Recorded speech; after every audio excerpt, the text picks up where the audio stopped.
Welcome to Death Knight cards in Showdown in the Badlands. I thought it would be a cool idea to use Rongchi's card reveal video as a jump off point, a springboard, if you will, to reviewing these cards because I think his video really highlights Excavate Death Knight here. So let's begin with Pile of Bones, 2 mana, Frost Unholy Rune requirement for 2/1 undead. 2 mana, 2/1. Well, good luck, Death Knight. So we'll see what happens after Death Knight summons their 2 mana, 2/1 on turn 2. Follows it up with, on turn 3, the 2 mana 1/1 Kobold Miner, which does the first excavation. Wow. After that, follows up with the 3 mana do nothing, but actually worse than do nothing. We'll talk about this card later. It's actually better than it's supposed to be, but the Death Knight happened to summon this on an empty board. Terrible idea. On turn 4, we use the 3 mana Reap What You Sow Frost Rune. Deal 3 damage, excavate a treasure. The 3 mana card to deal 2 damage on that 4/2 cat gets another excavate off. Unfortunately, the hunter gets another cat, and unfortunately also on this turn triggers the hunter's 3-cost minion, which is a high roll. And you know, the sad thing is, with this much damage coming through, that was 5 plus 4 plus 4, 13 plus the hero power plus 2. That was 15 damage right there. The Death Knight then uses 4 mana to summon the Skeleton Crew. Skeleton Crew, 4 mana, 3/3 undead, Frost Rune requirement. Battlecry, excavate a treasure. It costs 0. So with this one, as this is the Death Knight's 3rd excavation, they get the 3-drop. They get to cast it for free. They get the high roll of the 0 mana army of undead and barely get to clear the board off of this. If they had not gotten this result, then they would have taken another 15 damage and would have died. However, instead, you know, Wandering Monster, Explosive Trap.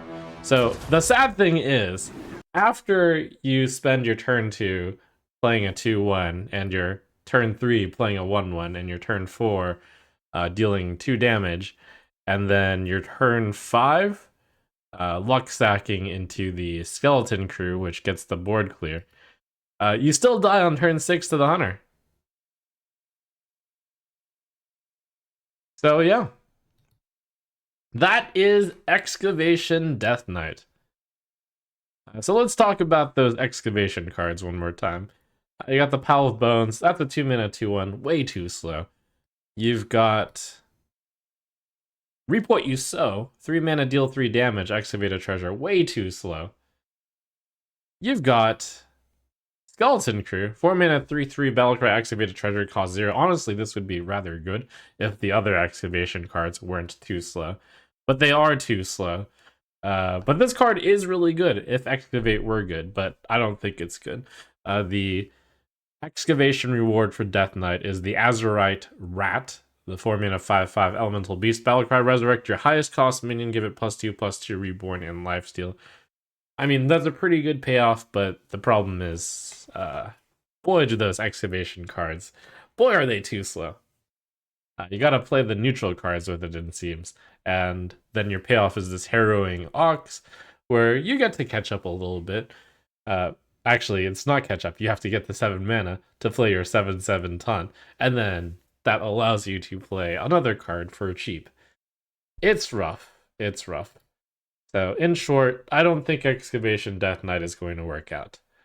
But what could work out is the assortment of pretty random other cards that they got. I won't say it's random, actually. There's a theme. The theme is getting corpses and spending corpses, which is really good because there's a Rainbow Death Knight card that came out in Festival of Legends. Necrotic Corpse Explosion! And what it needed to be good were cards that generated corpses and spent corpses, and we got a lot of them in this set. Fistful of Corpses, 1 mana, blood and unholy rune requirement. Deal damage to a minion equal to your corpses. So if you're paying 1 mana to deal 4, 5 damage, that's quite good. And with the Necrotic Explosion deck, you're going to be able to pay 1 mana to do a lot of damage. So this seems quite good. I got Corpse Farm, 3 mana, 1 unholy rune. Spend up to 8 corpses to summon a random minion of that cost. It is Corpse Bride, but 2 fewer mana. But you don't get a 4/4. And, a little bit different. You get a random cost minion instead of just the stats, which tends to be better. So I think Corpse Farm, certainly better than Corpse Bride. Corpse Bride, name to be figured out in a little bit. Crop Rotation, 3 mana Unholy Rune. Summon 4/1/1 undead with Rush that die at the end of the turn. So it's 3 mana to deal 4 damage how you choose, plus generate 4 corpses. Really cool. The gnome on the ranges are cool. Death Knight got some sick art here, by the way. Like that is a really cool crop rotation. You're planting the gnomes, you're harvesting them, and then you're probably replacing them with something else. This farmhand art is awesome as well. It's a hand wearing trousers and a straw hat. 3 mana, 2 unholy runes. Balakrai, discover an undead. Quick draw, it costs 2 less. 4/3 undead. Really good if you're running an unholy deck. That is, 3 mana, 4/3 in order to generate a good card. Get to discover an undead with the big benefit that if you play it the turn that you draw it, then it's basically a 1 mana 4/3 because you save 2 mana on the next card. So reminds me a lot of Nerubian Vizier, which obviously was a really good card. If you're playing 2 Unholy Runes, you should play this card. Maw and Paw, insane card. 4 mana, 1/8 undead with the requirement of 1 blood and 1 Unholy Rune. At the end of your turn, gain 5 corpses. At the start of your turn, spend 5 corpses to give your hero plus 5 health. Really, really good in any deck that wants to gain and spend corpses. Which is exactly that Necrotic Corpse Explosion deck. Awesome art. Really tough to remove, so could definitely, realistically, survive to spend the 5 corpses. And will always generate the 5 corpses. 1/8 stat line for 4 mana. Very impressive. Very tough. Reska the Pit Boss is a big payoff for having a lot of minions die, which is really good for that earlier 3 mana card, which summoned 4 guys, crop rotation with Rush that died at the end of the turn. So that's really strong. You get to Reska, the Pit Boss, 20 mana, Frost and Unholy Rune requirement for 6/3 Rush Undead, costs 1 less for each minion, including the enemies, that died this game. Death Rattle, take control of a random enemy minion. So yeah, that's pretty sweet. You can combine this with the Death Rattle Death Knight cards, along with the Necrotic Corpse Explosion cards, in order to have a pretty sweet package here. So Death Rattle plus just various strong Corpse Spenders plus Corpse Generators. That could make the Rainbow Death Knight deck finally good. We do have general notes from people overall. It's like, oh man, what did the Triple Blood Rune deck get? Yes, indeed, nothing.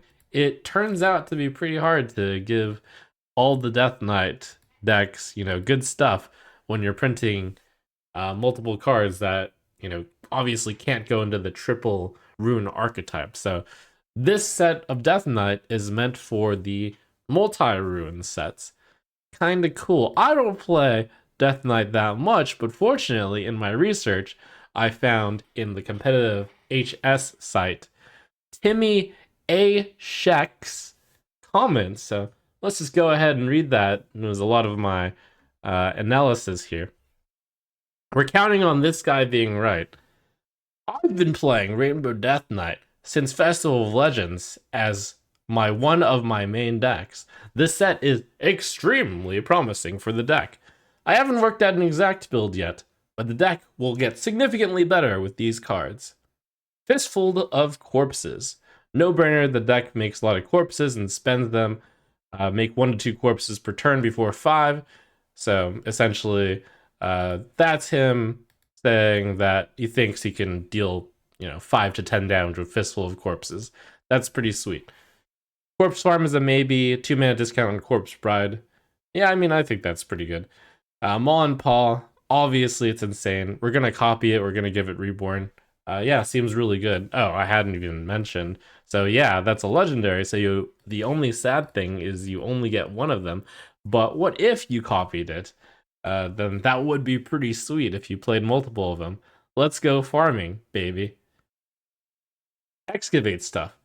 So I kind of disagree with that. Little bit of loss of credibility in saying that the Excavate stuff is good, but I guess if I need to run neutral Excavate cards and probably not good enough, I'm going to try them out, but the list is generally pretty tight. This is the general idea of someone who's starry-eyed who thinks all the cards can be good. No on the Excavate stuff. Crop rotation auto-include, yes, 4 corpses guaranteed on turn 3 with Rush is much better than the going rate of 3 with the Forge guy. Cool. Reska, my list runs Dead Air / Ravenous with Death Rattle minions and Death Growl.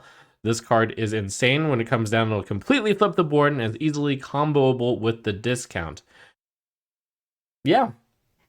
Forget the part about excavating with the rat to bring it back. But the idea of this being Death Growled and, having Ravenous with Dead Air seems like a great idea. So Rainbow Death Knight gets some good stuff. Great. So that's Death Knight.